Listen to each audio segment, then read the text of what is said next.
Promise that you hold me close, don't let me go. Take my heart, don't break it. Love me to my bones. All this time I've wasted. You were right there all along. You.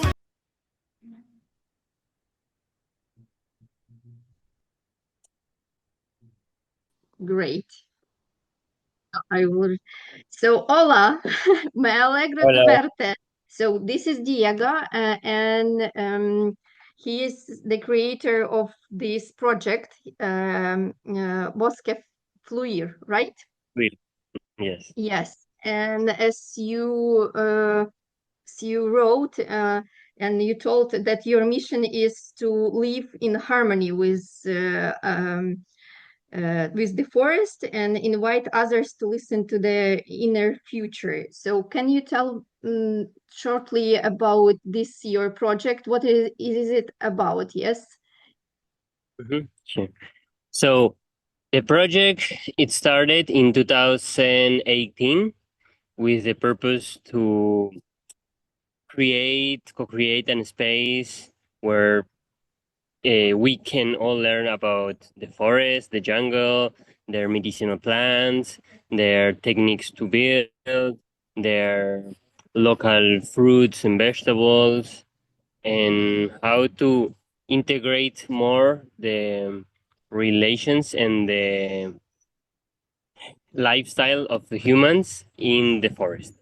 So I felt that part of the philosophy of the place is that how can we remember how to live with the forest and recognize that the forest can give us all we need to have a great life with the oxygen, with shade, with food, with water, with pollinators for life, with materials to build, with medicine.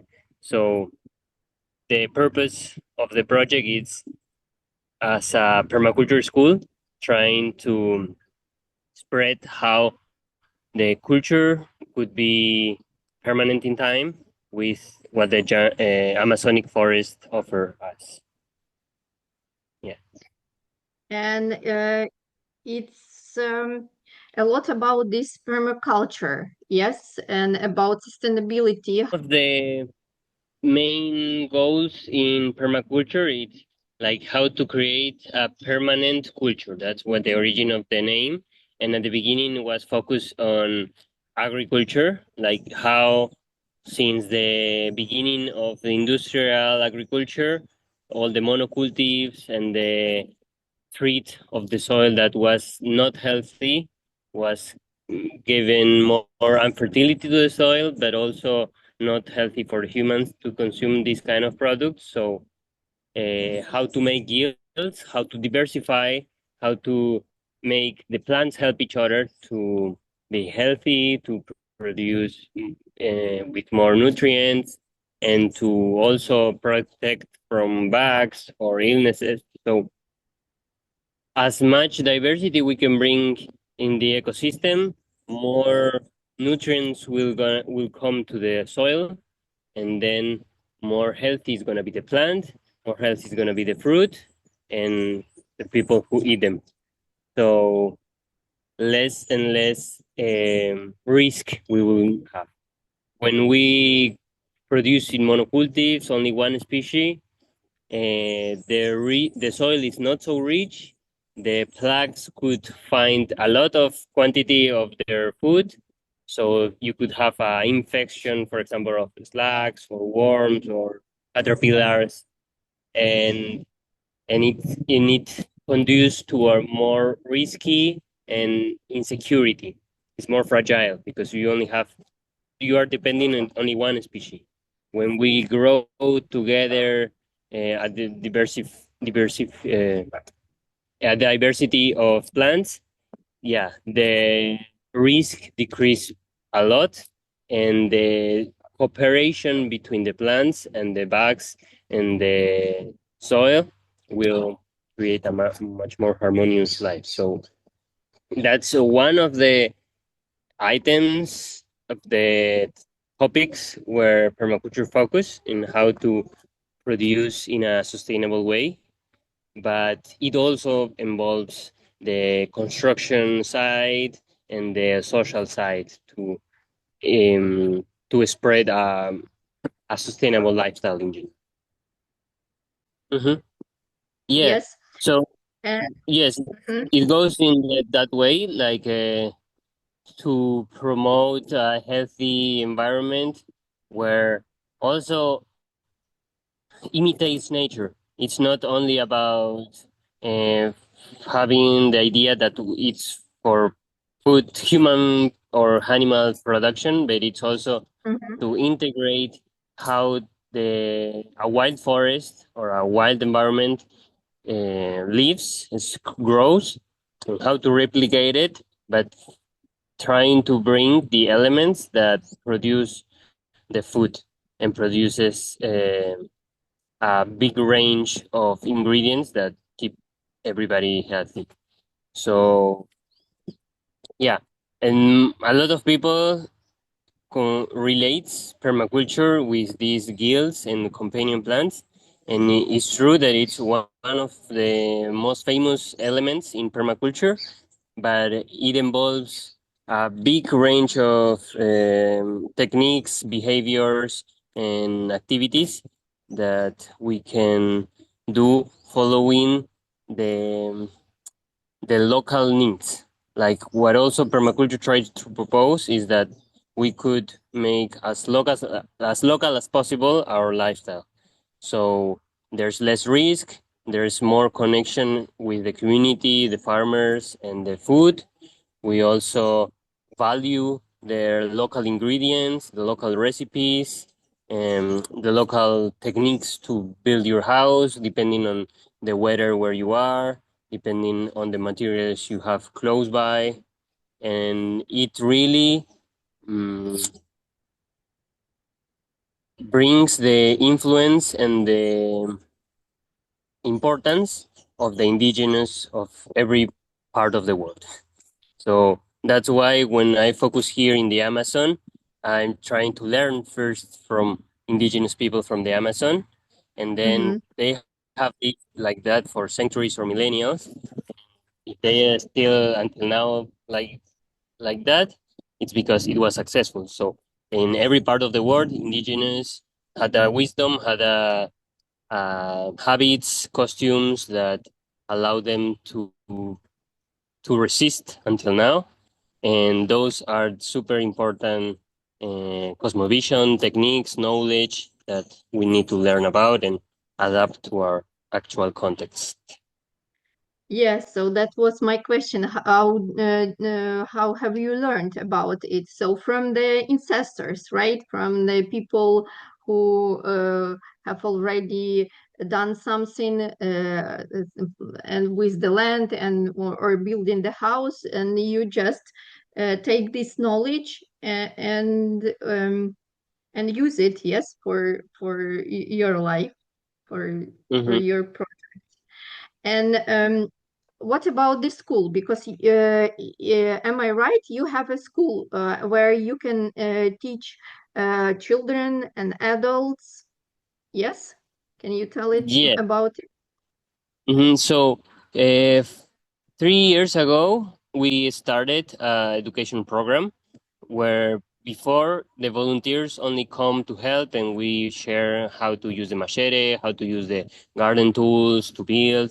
But 3 years ago, we started offering uh, a education program where we have like part of the program consists in the morning 3 hours of practice of putting hands on the dirt and do Mm-hmm. the action, but then after that 1 hour of theoretical class.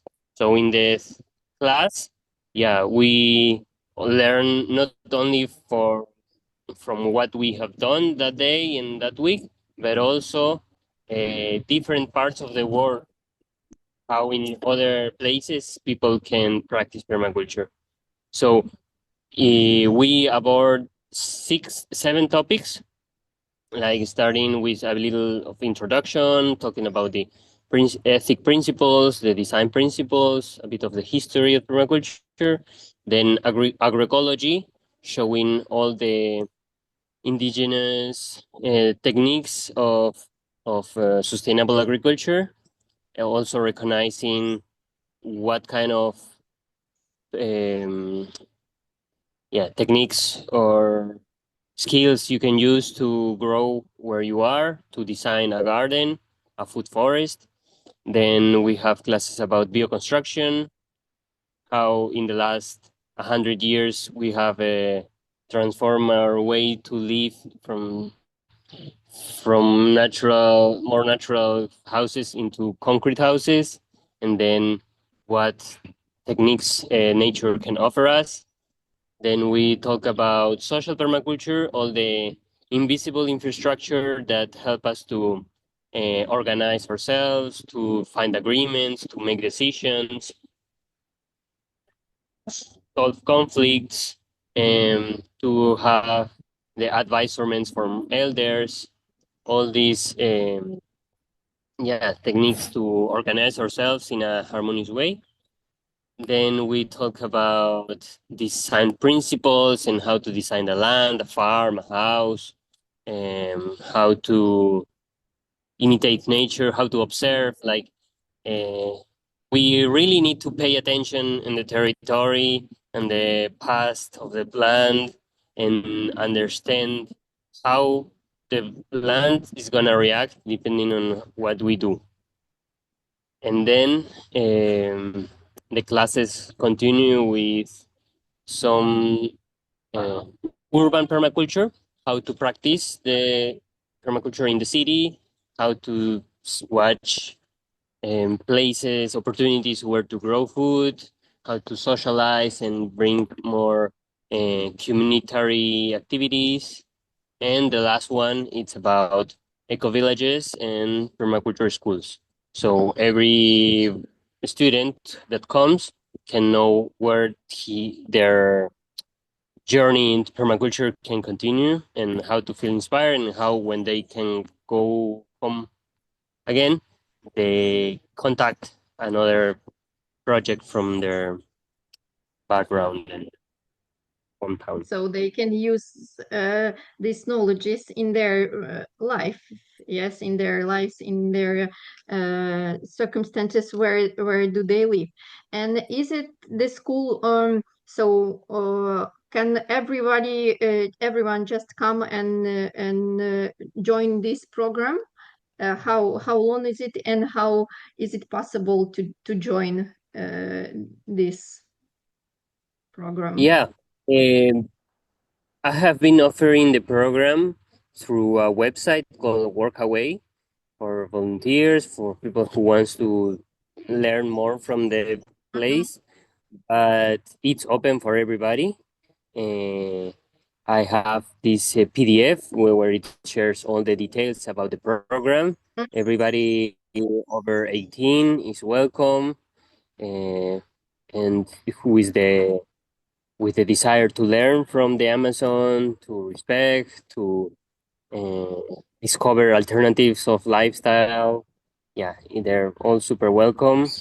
And yeah, so far we have received more than 300 volunteers, students, and Wow. every month we are creating groups that also connect very well together. They become very good friends, then they travel together. So it's really beautiful community feeling that we create every month.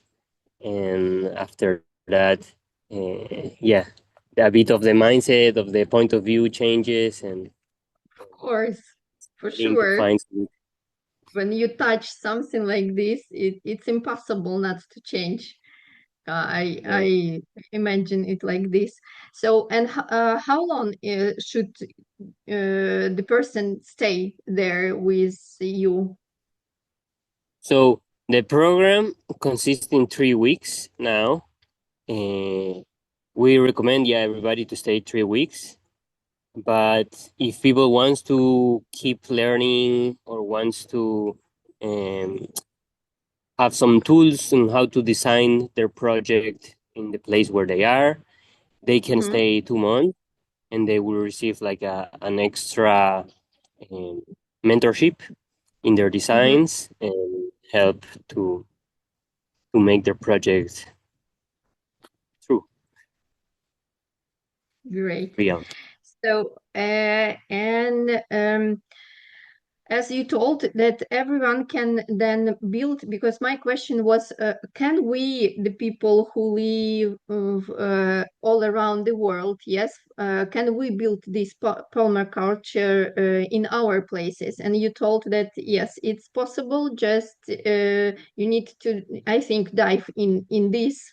To see how you have how you have done this, and then we can build something like this, but using our circumstances where we live, and it's Mm. possible, right? Yes, yes, it's very possible. Like the permaculture tries to bring back the most important things from indigenous, from local uh, cultures that have lived for a long time all around the world, and maintain that identity, maintain the cultural cohesion, keep the local lifestyle healthy, and focus on wellness. So yeah, And it's very. yeah, and that's really, I think, useful for to tell about it to children, to show them that it's possible to live another, for example, from cities. Yes, the children who don't know that it's possible to live without all this city lifestyle, all these things which they have for every day, and it's possible, and it's completely different life then. Mhm.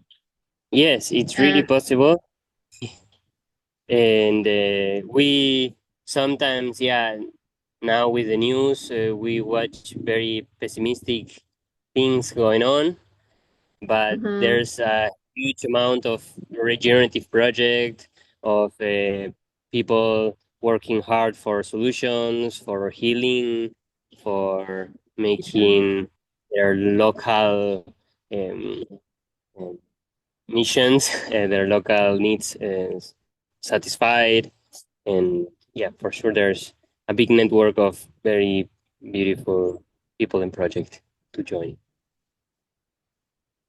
Yes, and you've built the community, as I understood, where you live on this farm, and you had the land, yes, or you bought the land. I don't remember exactly. And as you told me in that time in Denmark, this story.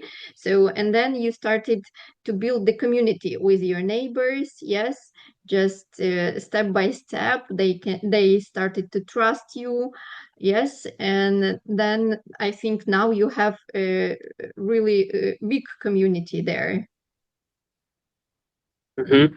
Yes, like at the beginning was one of my friends who invited me. Like he was local, he's children of indigenous people, and he told me, invite me that his neighbor was selling land. So I had the opportunity, privilege to buy a land. It was far, it was a bit isolated, but it was possible.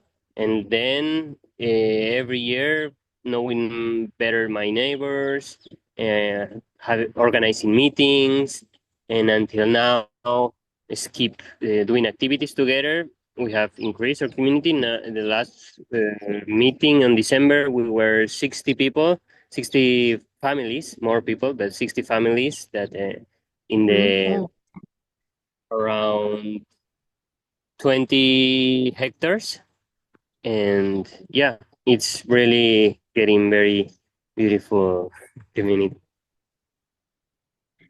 and really beautiful life, I think, when you live together and you trust together and you do something together. So it's a really nice life, I think so. And you built the houses. Yes, I saw that you built the houses with, and all the volunteers, they can do it when they come to this program, right? Yes, we started to 6 years ago building the first three houses. In the last 2 years, we have built two more houses, and this year we're planning to build one more. And yeah, it's it's still growing, still people wanting to come, and it's very beautiful. And not only the people from this part of the world, I mean, that where you live, yes, in Peru, but from Europe too, they come and visit you, right? Uh, so most, I think that's really interesting for us to see how was it there, like from the ancient times. So my question is, so how many people from Europe, European people, come to visit you? Well, many, many people from Europe, mostly Spanish, French, Germans, and Dutch. But yeah, from many countries from Europe, we have shared, we have um, made community, and it's really it's really a nice experience because it's super different from what they know, from what they live Mm-hmm. in Europe. But every time they come to have an opportunity and an experience in South America and the Amazon, yeah, they learn a lot. They are, yeah, super enthusiastic about how to do new things and to learn from new people and from new plants. So yeah, it's really a big experience for Europeans or from any other continent. Of course. And for those people who are not able, for example, I know some people who are interested in this from my country and are not able to visit you. What are the like the first steps? What can they do to start this to begin this way of living this permaculture? How do you think, which one, what can they do at the beginning? Yes, just learn to read about it, something, yes, some general information. What else? Hmm. So yeah, if you want to start with one little text that gives you a very nice abstract, I recommend the Essence of Permaculture by David Holmgren. It's online, it's free, it's only 24 pages, and it gives you a very nice abstract of Mm-hmm. philosophy. And there it shows from the beginning, like part of the core of permaculture is the three ethic principles: earth care, people's care, and fair share. So in people's care, I think it's the first ideas where to start, because people's care start with yourself, like self-care. And to take care of yourself, you need to know yourself. So every moment where we can take to learn from what we like, what we dislike, what make us healthy or unhealthy, and then starting to discriminate what's the activities and behaviors that are healthy, sustainable in time, and which ones not so much. So, and then how you take care of your family, of your community, your neighbors, your roommates, and the farmers, and the people who made your clothes, that make your technology, like starting to question and to find, okay, how the people around me in my community is living, and what what things we should keep it and it's going very well, and what other things there are better alternatives than what is going on now. And so the first ideas on how to rethink, how to put again our priorities in the caring side are still, yeah, the best way to start. Like check how to, like, to don't reach to crisis, we need to care. If we Yeah, care about people, about the planet, about the things, we are not gonna reach the crisis because we are caring from the beginning, and our life, our actions are oriented to that uh, side. So I feel that's a good starting point. thank you. Thank you, Diego, in general for your time. And I really uh, grateful that I know you and Silly. And hello to Silly from me Yeah. and Big Hack. And I'm planning to visit you. I'm glad that you are doing something like this, and I really want to spread it all around the world to show bigger amount of people. So that's why I asked you to meet. So thank you one more time, and see you again for sure. Yeah, see you anytime, and thank you very much for the opportunity. I'm very happy to have this talk, and everybody is super welcome to join the permaculture group. Yes, for sure. Thank Thank you. you. Well, good morning, and see you, Diego, and yeah, we would like to start the morning with and the snake are part of the creation of the world. There was a myth that when the planet had no shapes, a snake from the sky, from the star space, arrive in the land, and then with the movement, the curves create the shapes of the mountains and create the holes where the ocean lakes are, and yeah, this